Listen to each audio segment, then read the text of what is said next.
రైతు సోదరులందరికీ నమస్కారం. మనం ఈరోజు ఈ వీడియోలో అయితే ఉల్లి పంట గురించి అయితే మాట్లాడుకుందాం. సో మన వెనకాల కనిపిస్తున్న పంట వచ్చి మన ఉల్లి పంట. ఇందులో అయితే మనము నాటు వేసిన ఒక 20 రోజులకి మొదటి స్ప్రేయింగ్ అయితే చేయడం జరిగింది. సో మొదటి స్ప్రేగా మనం వారధి అగ్రిటెక్ వాళ్ళది 555 అనే మందును అయితే వాడాము. ఆనియన్ స్పెషల్ ఇది. సో ఈ తర్వాత దాని కాంబినేషన్లో వెక్సిన్ అయితే కలిపి స్ప్రే చేశాము.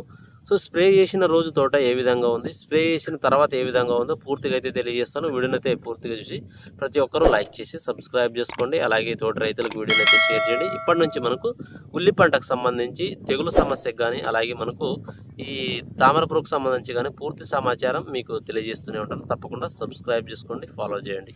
సో ఉల్లి పంటలో మనము వారం రోజుల క్రితం అనేది ఈ 555 అనే మందును అయితే వాడాము. ఇది వారధి అగ్రిటెక్ వాళ్ళది ఆనియన్ స్పెషల్ ఇది.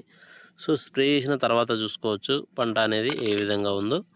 సో స్ప్రే చేయకముందు కూడా కొన్ని క్లిప్స్ అయితే తీసుకున్నాను. ఆ క్లిప్స్ అనేది కూడా మీకు పక్కన డిస్ప్లే అయితే చేయడం జరుగుతుంది. గ్రోతింగ్ అనేది మంచిగా రావడం జరుగుతుంది. అలాగే మనకు ఈ ఈకల మధ్యనే ఉన్న తామర పురుగు అనేది కూడా కంట్రోల్ అవ్వడం జరుగుతుంది. ఈ చూసుకోవచ్చు ఎలాంటి తామర పురుగు సమస్య అనేది లేదు. సో ఈ 555 అనేది దాంతోపాటు మనకు మనకు గోద్రేజ్ వాళ్ళది వెక్సిన్ అనే ఫంగిసైడ్ని అయితే కలిపి స్ప్రే చేసాము. ఇది ఒక తెగులు మందు. సో ఇందులో డెబికోనజోలు, సల్ఫర్ అనే 2 టెక్నికల్స్ అయితే ఉంటాయి మనకు ఇందులో వచ్చి.